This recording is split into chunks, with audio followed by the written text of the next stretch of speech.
second opinion ke Malaysia gitu. Kebetulan dia juga ada dokter di Malaysia. Coba kalau di Indonesia, obat yang nggak harus diminum pun disuruh minum. Yang merendahkan pasien BPJS. Video itu berisi 3 Di Jakarta opsinya cuma amputasi. Saya kan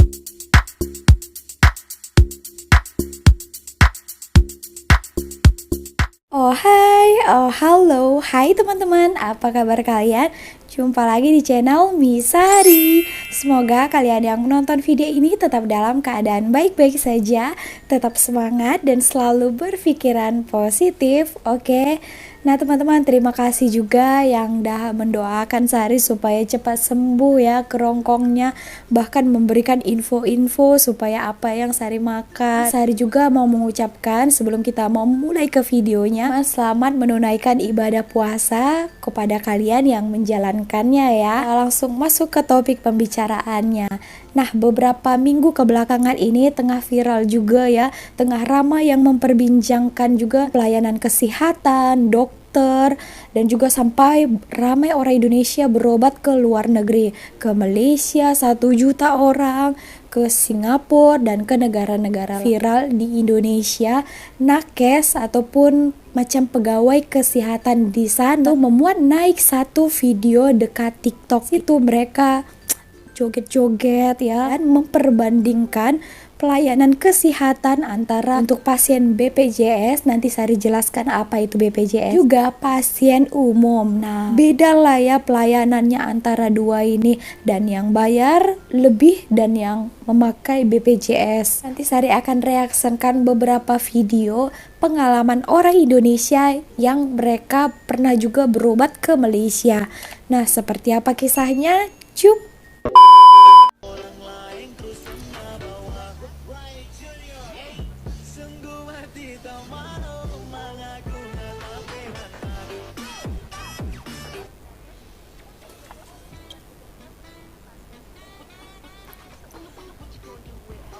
Kalau pasien BPJS mereka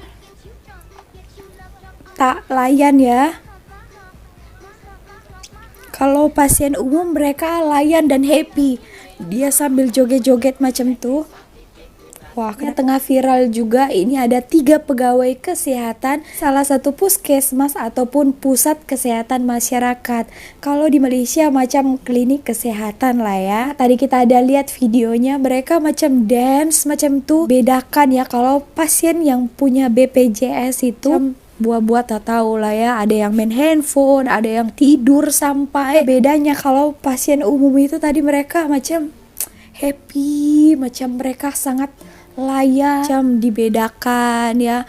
Padahal BPJS itu bayar juga tahu teman-teman. Program pemerintah macam insuren bayar-bayar tiap bulan juga. Tapi tadi dilihat macam di ruangan kerja ya, di office-nya mungkin. Di video macam singkat macam itu kita boleh tahu juga, boleh menggambarkan berarti mereka macam itu melayan pasien di kehidupan nyata ya. Juga ada beberapa yang mau membicarakan pengalaman mereka ya, mereka sangat happy karena mereka sembuh juga setelah berobat ke Malaysia. Oke teman-teman, seperti apa kira-kira videonya? Kita tengok video ini ya. Jom! Baru nonton ini dan jujur sumpah gatal banget nih tenggorokan nih. Ingin menumpahkan apa yang ada di tenggorokan gue sekarang. Rasanya hati ini tidak tenang kalau tidak speak up juga.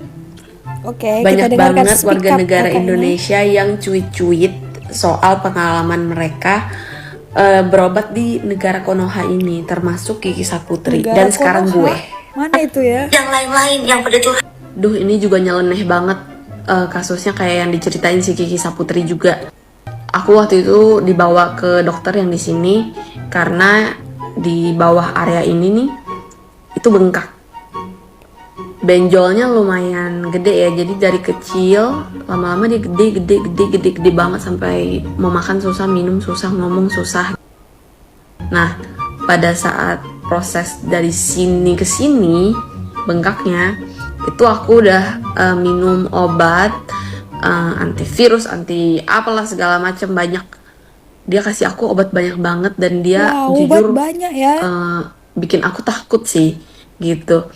Aku kirain kanker atau apa, amit-amit. Oke, kita sudah ketakutan dulu Karena ya. aku sampai di X-ray, aku sampai suruh cek-cek segala, dicek, bener-bener semuanya dicek.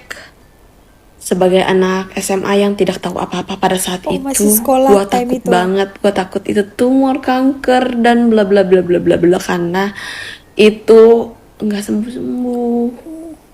Terus pada akhirnya bokap gua mengambil keputusan untuk mengambil second opinion ke Malaysia gitu. Kebetulan dia juga ada dokter di Malaysia. Begitu dokternya lihat, dia bilang, ngapain sampai begitu? Dia kasih aku obat kayak cuman 2 jenis atau 3 jenis. Dalam waktu 5 hari sudah hilang semuanya. Wow, 5 Tidak hari ada pun bengkak-bengkak sembuh ya. lagi. Wah, Jadi itu cuman sakit tenggorokan level akut. Capek deh. Ini kita angkat dulu ya.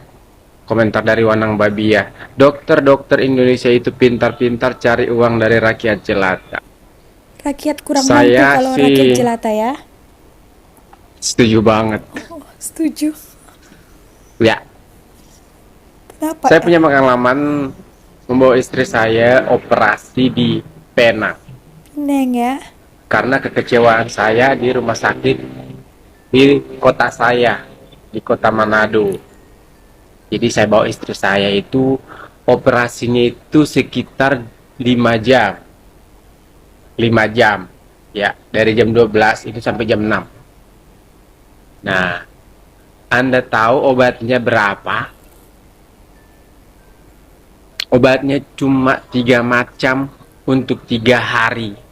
Wow. Ya, jadi 1 hari 1 kali makan.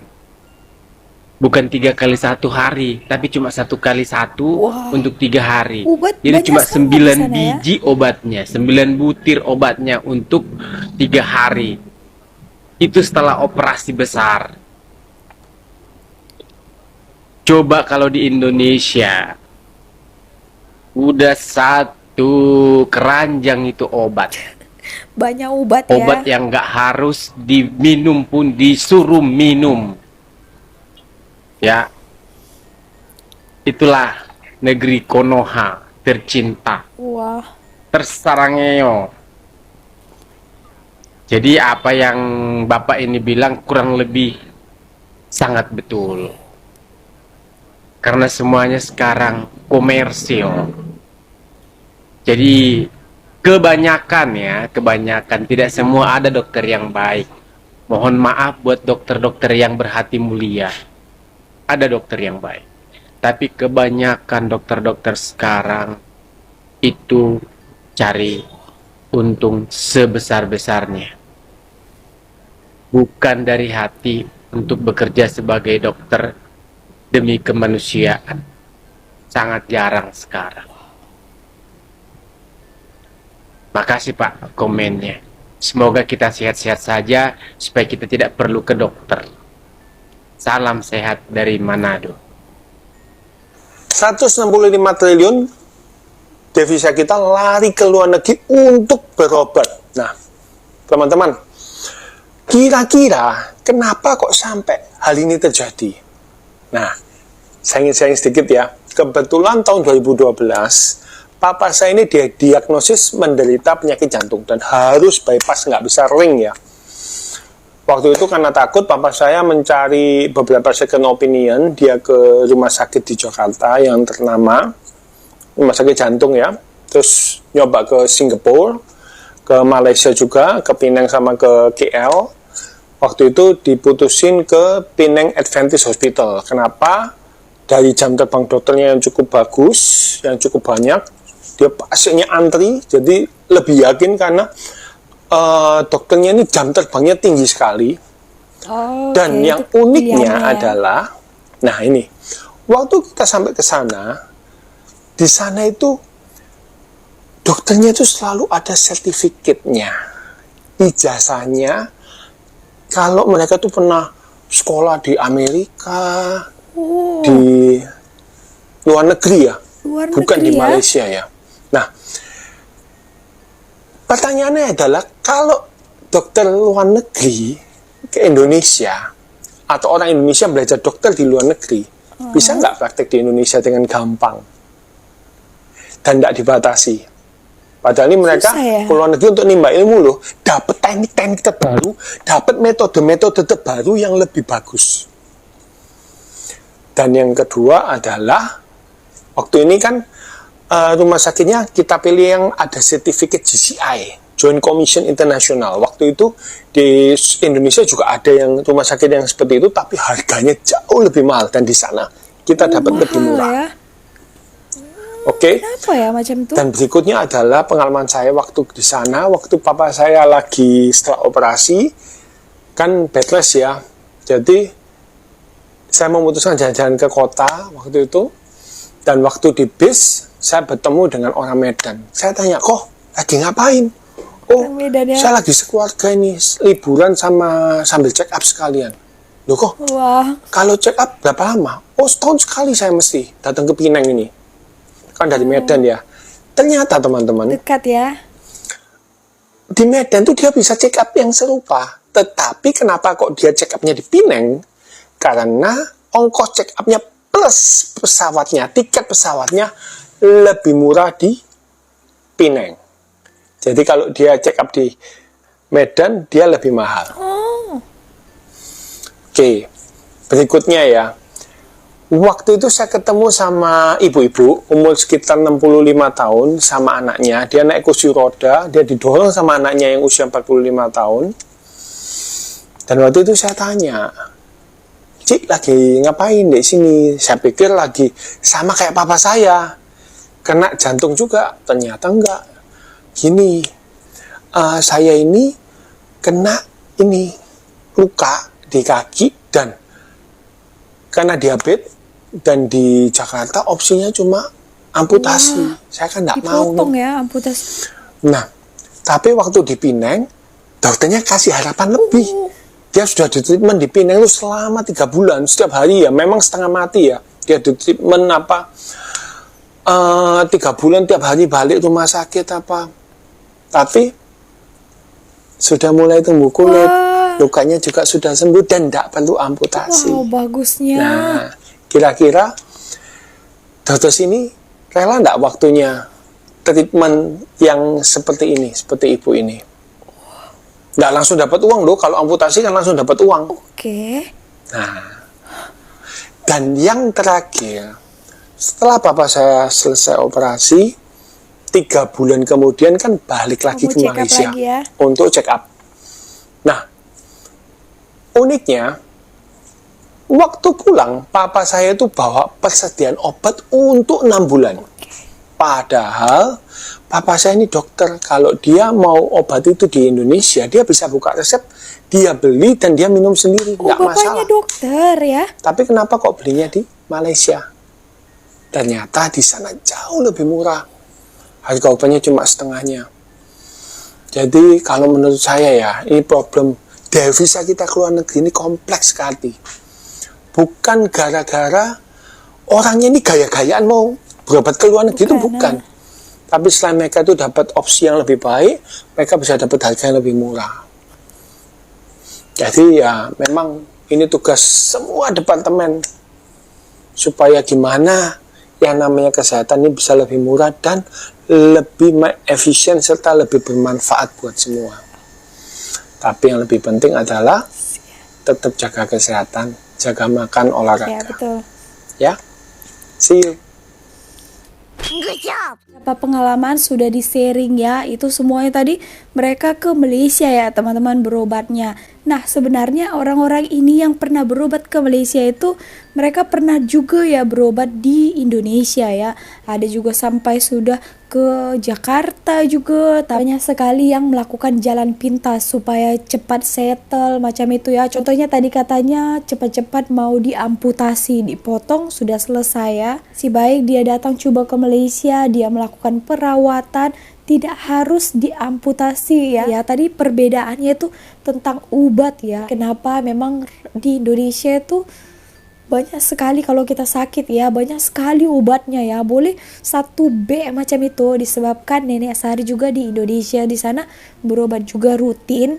Sari lihat ya, 1 box macam itu dia punya obat ya. Sebenarnya makan obat itu tak begitu bagus kan. Malaysia ini memberi obat itu tak banyak sekali. Misalnya ya, tadi katanya obat di Indonesia diberikan 10 obat. Bahkan bukan sakit itu pun dia bagi obat yang lainnya.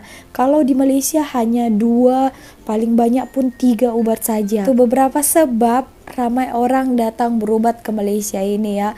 Harganya itu katanya ada yang Sari dengar boleh 2 sampai 3 kali lipat dengan harga dia berobat di Indonesia ya. Padahal dia warga asing tahu yang untuk berobat ke Malaysia. Tak tahu kenapa, di mana yang salah, kenapa lebih mahal pula di negara sendiri daripada ke luar negara. Nah, bukan soal gaya-gayaan ya. Disebabkan Sari lihat beberapa video orang itu katanya orang yang datang ke Malaysia ataupun datang ke luar negara itu berobat hanya untuk gaya-gayaan, tak action, sombong ke luar negara. Padahal ya banyak sekali sebab-sebabnya kenapa mereka memilih lebih ke luar negeri. Dokternya berkualitas, pelayanan yang bagus, murah lagi, mengatakan sembuh usai dirawat, dapatkan hasil yang mereka inginkan di Malaysia ini terutamanya. Oke teman-teman, jadi segitu aja video kali ini. Nah, kalian juga boleh berkomentar, ataupun teman-teman Indonesia ada yang berkomentar, boleh juga kasih pengalaman kalian di ruang komen dekat bawah. Gitu aja video kali ini. Terima kasih telah menonton. Doakan Sari cepat sembuh ya teman-teman. Karena tak boleh tahan ya kalau kita mau tidur itu memang sangat-sangat gatal ini ya. Sari sudah minum obat juga ya, sudah berobat yang pastinya juga. Oke, so jaga kesehatan kalian juga dimanapun kalian berada. Oke, so segitu aja video kali ini. See you on my next video. Misari, bye.